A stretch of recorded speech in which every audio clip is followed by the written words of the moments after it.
Hello students, welcome to EPG Pathshala. I'm Dr. Snelata Pawar from the School of Life Sciences, Jawaharlal Nehru University, New Delhi. Today we are going to talk on the module structures and conformations of polysaccharides, cellulose, amylase, chitin and carbohydrate conjugates from the paper Biomolecules and Their Interactions. So the main objective of this module is to introduce you all to the importance of polysaccharides. We will discuss their structures by citing a few examples, and we will then see how their physical properties relate to their biological roles in the human body. Let's just begin this lecture by starting with disaccharides. So what are disaccharides basically? The disaccharides are composed of two monosaccharide units that are linked to each other by a glycosidic bond. This glycosidic bond, as we have discussed in the earlier module, is formed from C1, carbon 1 of one monomeric unit, and from the hydroxyl of the second monomeric unit. So the linkages that can take place between C1 and the hydroxyl group of the second unit in a disaccharide can be of different kinds. They can be C1, C3, C1, C4, C1, C6. These are the most common glycosidic linkage that you will normally come across in the disaccharides or in the polysaccharides. But 1,1 and 1,2 linkages are also possible. Now, these links, depending upon the configuration of the monomeric units, can either be between an alpha monomeric units, or it could be between alpha beta. The link around the glycosidic bond is normally fixed, but the free anomeric carbon, which is not involved in the formation of the glycosidic linkage, is capable of existing in alpha or beta forms because of the phenomenon that we discussed earlier, which is called as mutarotation. So let's have a look at some of the examples of disaccharides. So lactose and maltose are two examples of disaccharides. Sucrose is another example of disaccharide. So basically, as you see here, lactose is composed of galactose and glucose, while maltose is composed of glucose. So in galactose and glucose, you see that there is a 1-to-4 linkage, a beta 1-to-4 linkage, which means that the carbon 1 of galactose is involved in the formation of glycosidic bond with the carbon 4 from glucose. And that is how you write basically the names of these disaccharides. This is by convention. So just by looking at the nomenclature, you can predict which carbons would be involved in the formation of glycosidic bond. So if you look at maltose, it says alpha 1-to-4 glucose, which means that the C1 and C4 of the glucose, of the two glucose monomers, are involved in the formation of the glycosidic bond. The disaccharides can be hydrolyzed by boiling in dilute acid.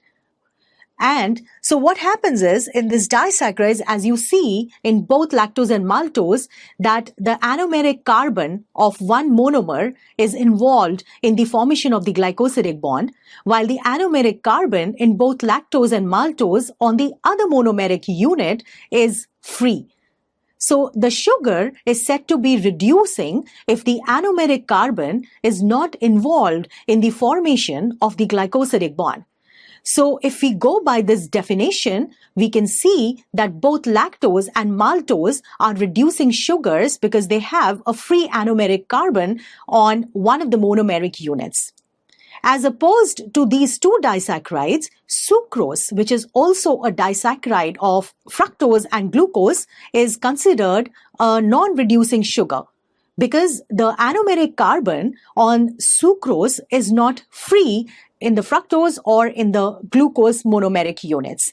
And so sucrose is non-reducing, while lactose and maltose are reducing sugars. So we've already looked at the mechanism by which a glycosidic linkage is formed in module 18. But let's just touch base with the mechanism again and see how two glucose monomers are linked by glycosidic linkage to generate the disaccharide, which is maltose. So a disaccharide is formed, or basically here the maltose disaccharide is formed from two monosaccharides when an hydroxyl or the alcohol group of one glucose molecule condenses with the intramolecular hemiacetal of the other glucose molecule, resulting in the release of a water molecule and formation of a glycosidic bond. So because a water molecule is released here, this process is also called as dehydration synthesis or condensation, as we've already seen in the previous lecture. The reverse of this reaction is hydrolysis, which means attack by water on the glycosidic bond. The C1 or the anomeric carbon of the second glucose monomeric unit in maltose is free. That is why maltose, as I said, will be called a reducing sugar. And since due to mutarotation between the alpha and the beta forms, these alpha and beta forms can interconvert, hence the bond at C1, as you see here in the figure, is depicted as wavy lines. So let us just see what polysaccharides are and what are the different kinds of polysaccharides that we will come across when we go as we proceed in this lecture. So polysaccharides are also called as glycans. And there can be two kinds of polysaccharides. There can be homopolysaccharides, which consist of one type of monosaccharide unit. And there can be heteropolysaccharides, which consist of more than one type of monosaccharide units. So these polysaccharides, basically, they differ from each other in certain aspects. And one of this aspect would be the type of monomeric units that they are composed of. The second aspect where they differ from each other is the length of the polysaccharide chain. The third aspect where they differ from each other could be the type of linkages that are found within the monomeric units within them. And the fourth type of difference within these polysaccharides is on the degree of branching that exists in these polysaccharides. So let's just briefly go through certain characteristics of all polysaccharides. So polysaccharides can be linear or branched. It doesn't matter if they are homopolysaccharides or heteropolysaccharides. They can be either linear or branched. Unlike proteins, they do not have defining molecular weights. Heteropolysaccharide sequence can vary extensively, but they are composed of only a few types of monosaccharides in repetitive sequence, and we will see what it means as we move on. The other very important feature of polysaccharides is that they are not synthesized on a template, unlike protein synthesis, where you have the mRNA that is being used as a template. Instead, the synthesis of polysaccharides is intrinsic to the enzymes that catalyze their polymerization, and hence there is no specific stopping point during the synthesis process of polysaccharides, unlike during protein synthesis, where there is a start codon and there is a stop codon. So polysaccharide synthesis differs from protein synthesis in these aspects that I have mentioned here. So let's have a look at how many different kind of homopolysaccharides do we have in our body. So there are two kinds of homopolysaccharides. One is the storage polysaccharide. The other ones are classified or categorized as structural polysaccharides. So starch and glycogen are considered storage polysaccharides, while cellulose and chitin are considered as structural polysaccharides. And as we move on, we will have a look at the structures of the storage and the structural polysaccharides and see and have a look at the importance or the kind of biological roles that these molecules play in a cell. So let us just go through the structural aspects and characteristics of the storage polysaccharides first. So let's just look at what starch is. So starch is the storage form of glucose in plants. It is a branched chain of D-glucose, And since it is classified as a homopolysaccharide, the monomeric unit, it is composed of the monomeric unit, which is glucose. So starch basically contains two types of glucose polymers, amylose and amylopectin. So amylose is a linear unbranched polymer of alpha-D-glucose units in a repeating sequence of alpha 1 to 4 glycosidic linkages, while amylopectin is a branched polymer of alpha 1 to 4 glycosidic linkages with alpha 1 to 6 branching points that occur at intervals of approximately 25 to 30 alpha-D-glucose residues. So there is a branching point after every 25 to 30 glucose residues, as you can see in the figure that is shown here. So there is a branching point and then there's a linear chain. So there is just one end of starch, which is the reducing end, which means that the anomeric carbon here is not involved in glycosidic bond, while the other end, where the glucose residues are added in order to lengthen the chain, is the non-reducing end. Let's just move on to the other storage form of carbohydrate, which is glycogen. So glycogen is the major storage form of carbohydrates in animals. It is a highly branched structure similar to amylopectin, but is more extensively branched compared to amylopectin, as the branching occurs every 8 to 12 D-glucose residues as opposed to about 24 to 30 D-glucose residues in amylopectin. So you can imagine how extensively branched glycogen would be, as you can see in figure B. If you look at figure A, depicts clusters of amylose and amylopectin. The red color here indicates amylopectin and the blue color indicates amylose. So the amylopectin can form double helical structures with more amylopectin strands or with amylose strands, giving rise to a structure that is depicted in figure A. So the mobilization of starch or glycogen is initiated from the non-reducing end. So there's one reducing end and then there are these innumerable non-reducing ends, which are basically the point where more and more of glucose is added. So we've already looked at the structure of glycogen by now, and we have seen that it is extensively branched. And we know that this branching is good for glycogen because when it needs to be mobilized for energy utilization in the body, the degradative enzymes can act upon the innumerable branch points that are present in glycogen. Now, the next question is, why is glycogen the preferred storage form of glucose in the cell? Okay, so the answer to this lies in the fact that liver stores glycogen equivalent to 0.4 molar concentration of glucose, while the actual concentration of glycogen is about 0.01 micromolar. So if cell was to store the glucose monomers as for storage, then it would have to store about 0.4 molar of glucose inside the cell. And this is a very, very high concentration of glucose, and this high concentration of glucose will increase the osmolarity of the cell that will cause water to enter and rupture the cell. On the contrary, when the liver stores glycogen as the storage form of glucose, the concentration of glycogen is about only 0.01 micromolar, which is, as I said, equivalent to about 0.4 molar glucose.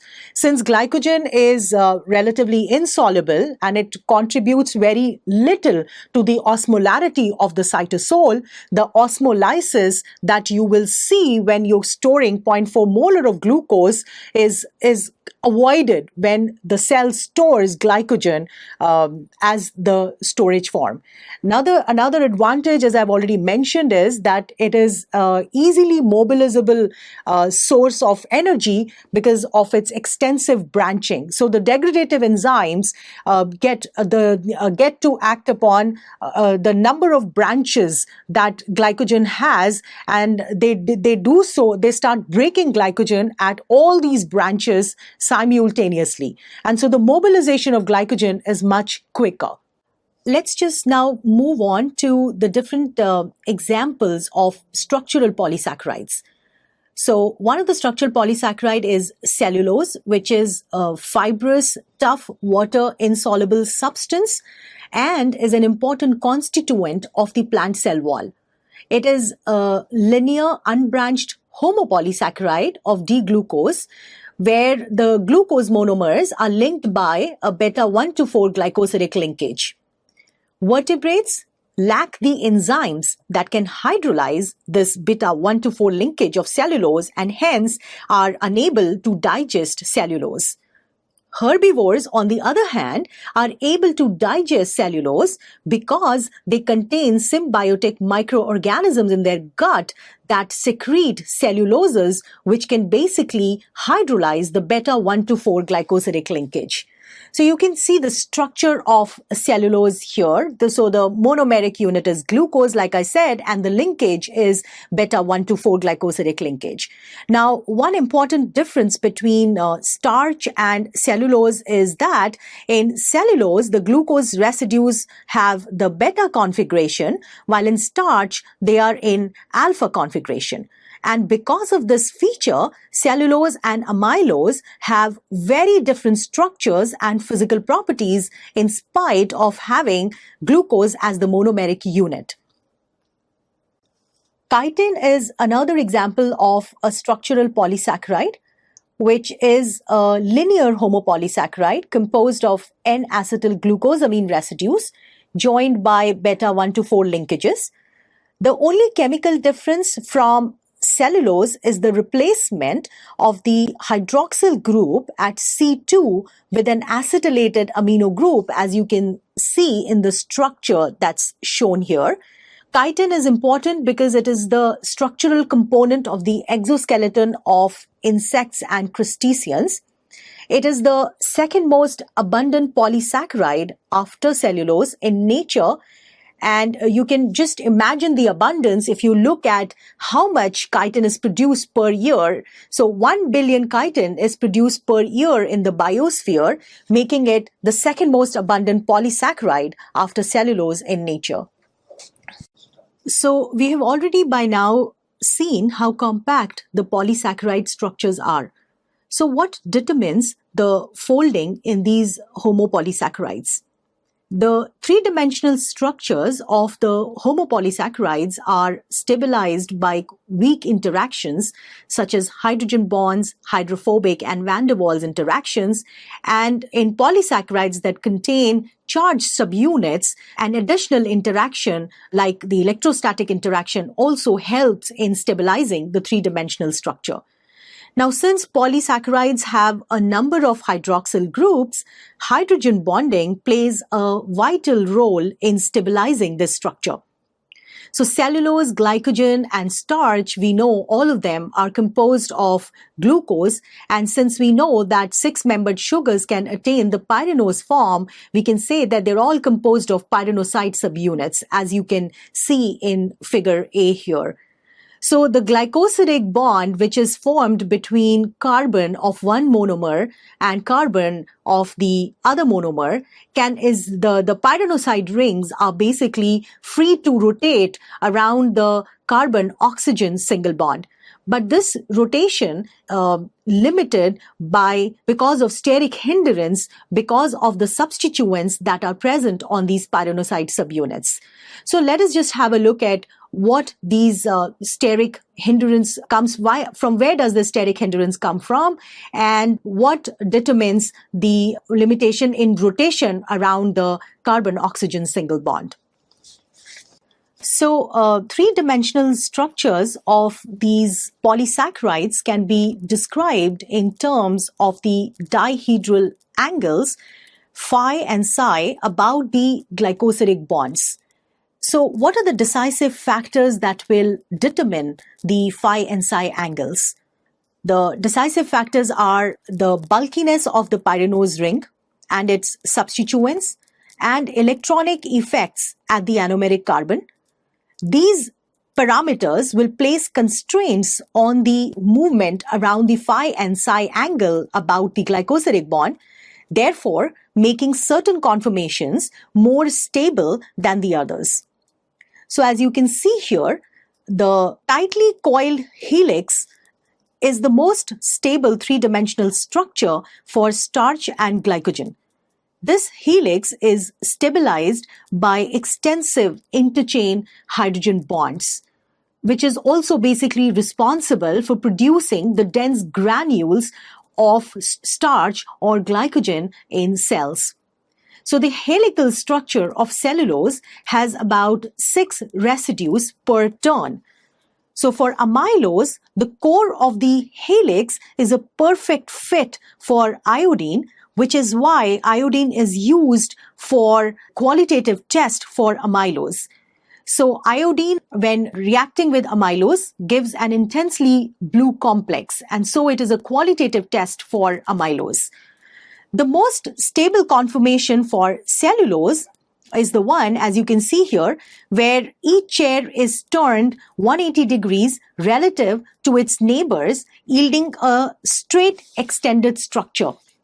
Now, because this structure is a straight extended structure, all hydroxyl groups are available for hydrogen bonding with neighboring chains in cellulose.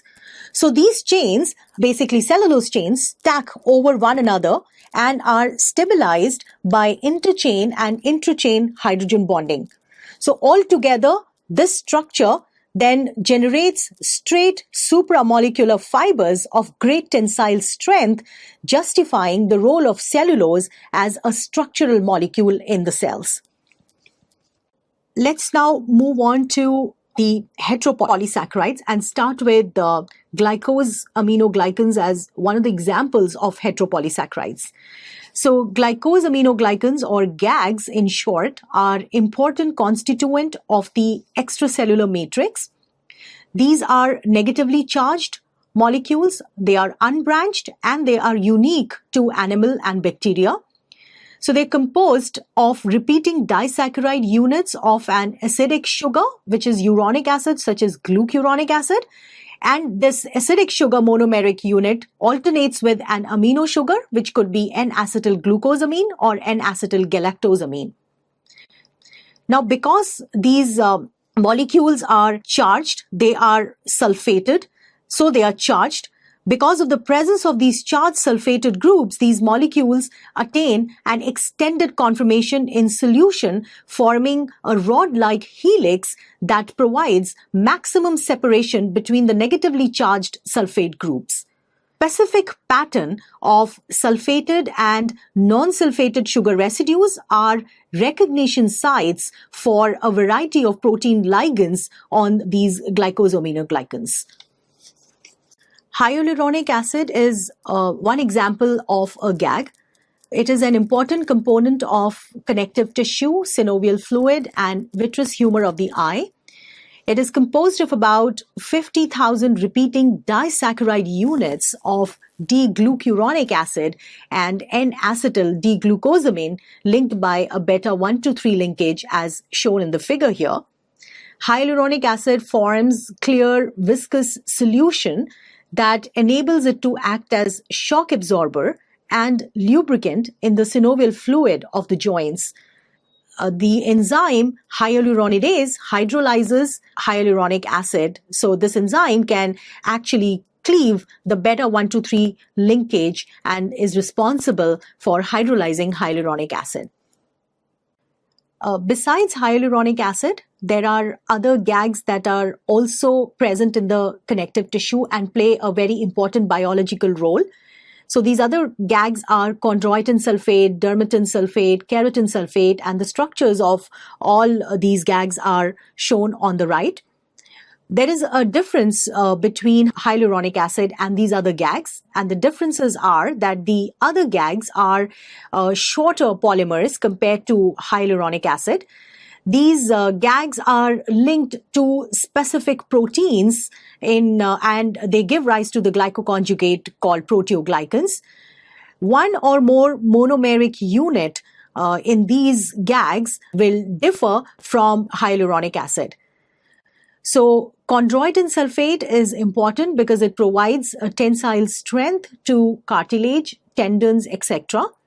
Dermatan sulfate, which is another GAG, provides elasticity to the skin and is present in the blood vessels and heart valves. Keratin sulfate, on the other hand, is present in cornea, cartilage, horns, hair, nails, etc. And they all together play a very important role in the cell.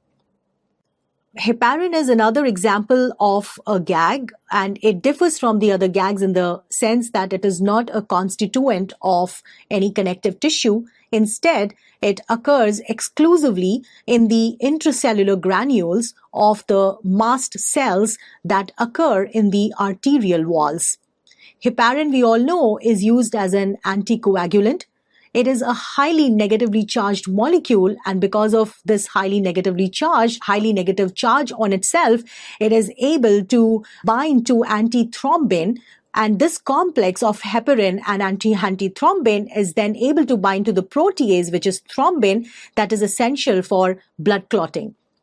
Heparin has the highest negative charge density amongst all known biological macromolecules. Now, let's move on to glycoconjugates. So, besides functioning as storage or structural sources, polysaccharides also function as information carriers.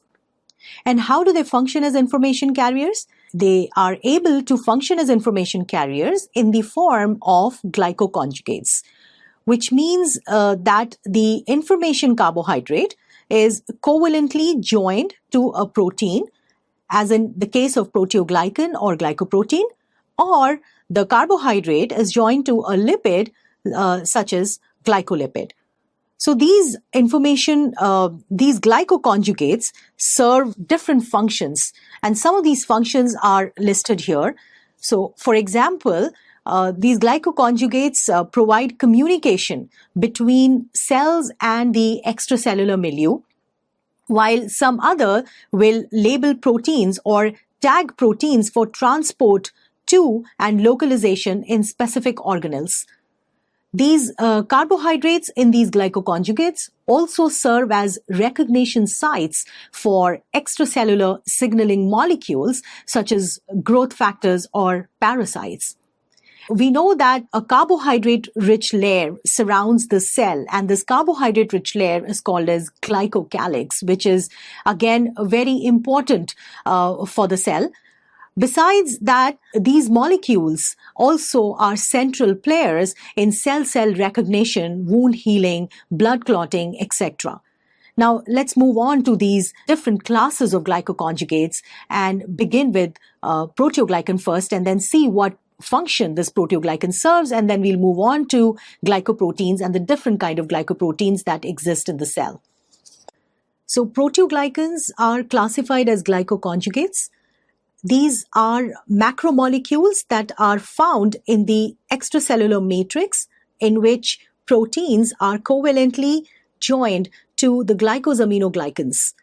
The figure that you see here is a proteoglycan aggregate of the extracellular matrix. It is a schematic representation of proteoglycan with many aggregan molecules. So if you look at the structure here, electron microscope shows that this proteoglycan aggregate has a bottle brush-like molecular architecture. So there is a central strand of hyaluronate, which is depicted in green, that can be associated with up to 200 core proteins that you can see here in the figure. And to these core proteins, you will find that the GAGs like keratin sulfate, chondroitin sulfate, etc. are attached. So because of the presence of GAGs and because of the fact that these GAGs are highly negatively charged, these proteoglycan aggregates are polyanionic and have extended brush-like structure, due to which they are extensively hydrated. So some proteoglycans can form proteoglycan aggregates that are large supramolecular assemblies of many core proteins linked to a single molecule of hyaluronate, just like what you see here in this figure.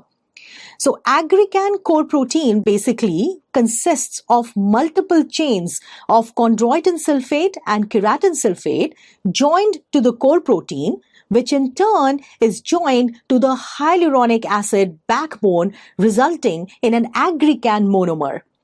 So this aggrecan monomeric structure is important because aggrecan interacts with collagen in the extracellular matrix of cartilage, which then is responsible for imparting high tensile strength to the cartilage. Because of the fact, like I've mentioned, because of the fact that these GAGs are charged, they make the proteoglycan or the aggrecan molecules highly polyanionic. So if you apply pressure on the cartilage, the water squeezes away. So it's because they're polyanionic, they're hydrated. So when you apply pressure on the cartilage, the water squeezes away from the charged regions of its proteoglycan units. When the water squeezes away, it prevents further compression. When the pressure on the cartilage is released, the water returns. Remember that the cartilage in the joints lack blood vessels, and so the cartilage thrives on this flow of water for nourishment, which is brought about by the movement of the body. And this explains why long periods of inactivity can cause the cartilage to become thin and fragile. This is the importance and this is the kind of role that proteoglycans play in the extracellular matrix. So let's just have a look at the kind of linkages that the GAGs have with the core protein and the core protein has with the hyaluronate backbone in the proteoglycan aggregate of the extracellular matrix, as shown in figure A here. So a basic proteoglycan unit consists of a core protein with covalently attached GAGs, also referred to as the bristle. So as you can see here, the GAGs that you see in figure A are keratin sulfate and chondroitin sulfate. Now, the point of attachment for the GAGs is a serine residue on the core protein. And the serine residue is in fact a part of a consensus sequence, as you can see in figure B. So this consensus sequence is serine, glycine, X, glycine. And so if serine is part of this consensus, this becomes the point of attachment for the GAGs to the core protein. Now the GAGs are attached to the serine on the protein through a tetrasaccharide linker, as shown in figure B. The tetrasaccharides are in turn linked to the core protein via end-linked glycosylation. So this tells you how a proteoglycan unit looks like and what are the different kinds of attachments that are possible in a proteoglycan. So while glycosamine glycans are an important constituent of the extracellular matrix in the cell and are examples of heteropolysaccharides, there is another class of a heteropolysaccharide that forms an important constituent of the bacterial cell wall. As you can see here, there is a cell wall architecture of a gram-positive bacteria and a gram-negative bacteria is shown. The bacterial cell wall contains structural heteropolysaccharides which provide rigidity to the bacterial cell wall. And this rigid component of the bacterial cell wall is called a peptidoglycan, which contains alternating units of N-acetylglucosamine and N-acetylmuramic acid, as we will see in a minute. The rigid cell wall that surrounds the bacteria not only gives it a proper shape, but also enables bacteria to survive in hypotonic environments. So as you can see here, the gram-positive bacteria have a thick cell wall around their plasma membrane and are able to stain positive with the gram stain, and hence their name gram-positive bacteria. On the contrary, the gram-negative bacteria have thin cell wall that is covered by a complex outer membrane. This outer membrane excludes the gram stain, and therefore this class of bacteria are not able to take up the gram stain and are called as gram-negative bacteria. So what I want to emphasize here is that you see that the cell wall in both the cases is made up of this heteropolysaccharide, which is called as peptidoglycan. So now let's just have a look at the structure of peptidoglycan and how it provides rigidity to the cell wall in bacteria. So peptidoglycan layer consists of covalently linked polysaccharide and polypeptide chains formed by repeating units of N-acetylglucosamine and N-acetylmuramic acid as shown in figure A. The lactic acid group of N-acetylmuramic acid, as you can see in figure A, forms an amide bond with a D-amino acid containing tetrapeptide. So this is a tetrapeptide which contains amino, and there's one amino acid which is a D-amino acid, and we know that in nature most of the amino acids that occur are in the L form. So this is a rare case, a rare example where you see a D-amino acid which as a part of a tetrapeptide. Peptidoglycan chains are covalently cross-linked through their tetrapeptide side chains. Figure B here, you see tetrapeptide of the bacteria Staphylococcus aureus. In Staphylococcus aureus, the tetrapeptide has the sequence L-alanine, D-isoglutamyl, L-lysine, D-alanine, while the cross-link consists of a pentaglycine chain that extends from the terminal carboxyl group of one tetrapeptide to the epsilon amino group of the lysine in a neighboring tetrapeptide, thereby connecting the peptidoglycan chains. The D-amino acid of peptidoglycans makes them resistant to proteases. Because proteases are generally specific for L-amino acids, so these proteases are not able to cleave the peptide bonds, tetrapeptide that is present in the cell wall of Staphylococcus aureus. However, an exception to this is lysozyme, which is basically present in tears, mucus, etc., which catalyzes the hydrolysis of the beta-1,2,4 glycosidic linkage between the N-acetylglucosamine and N-acetylmuramic acid residues of the peptidoglycan layer. So basically, lysozyme is capable of breaking the bacterial cell wall, while the cell wall is resistant to be acted upon by proteases because of the presence of D-amino acid. So by now we've already discussed one class of glycoconjugate, which was proteoglycans. Glycoproteins are the second class of glycoconjugates that we're going to discuss now. So a majority of secreted proteins and proteins that are associated with membrane are glycosylated. And these proteins are basically carbohydrate protein conjugates wherein the glycans are smaller, they are branched, and are structurally diverse than the glycosaminoglycans or GAGs of proteoglycans. The carbohydrate content varies from 1 to 90%, which is termed as microheterogeneity. And glycomics is the study characterizing the structures of carbohydrates and their variations. So eukaryotic proteins are glycosylated, and there are two kinds of glycosylation that you normally see in these proteins. There is an N-linked glycosylation. There is also O-linked glycosylation, which we will see in a minute. So let's first have a look at what N-linked glycosylation is.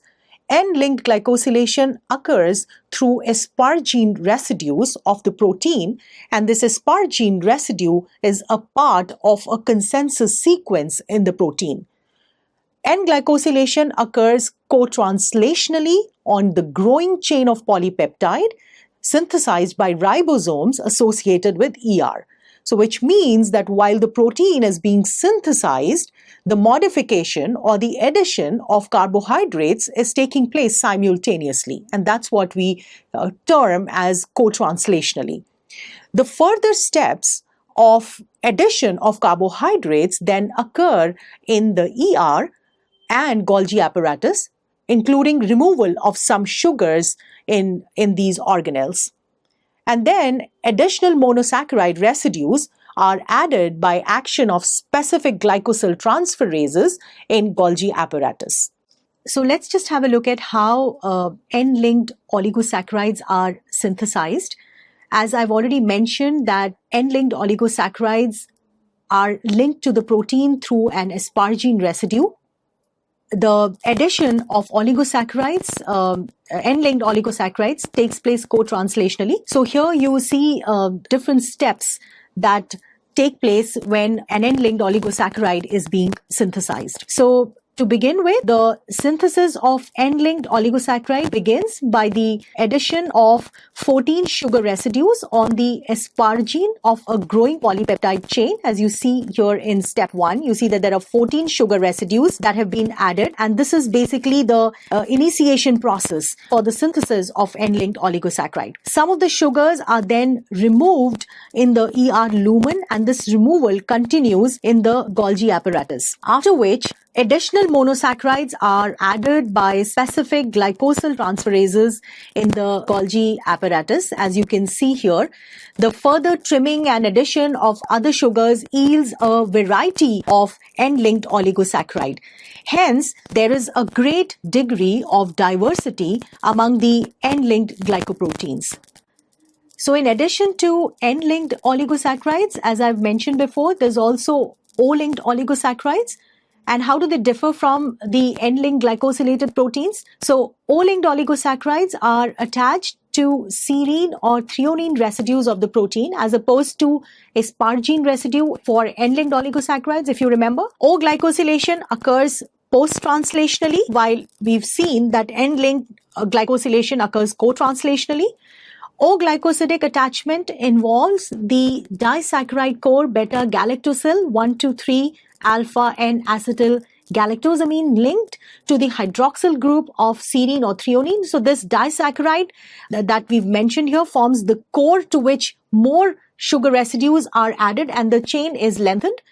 This process of O-glycosylation occurs in the Golgi apparatus, and the location of the glycosylation sites are specified only by the secondary or tertiary structure of the polypeptide, because the serine or the threonine residues, which are the point of attachment for O-linked oligosaccharides, are not a part of a consensus sequence, unlike what we saw in the case of N-linked oligosaccharide, where we saw that asparagine was actually a part of a consensus sequence. So the serine and threonine here in O-linked oligosaccharides are not a part of the consensus sequence, and so the location of glycosylation sites are specified by the secondary or tertiary structure of the polypeptide.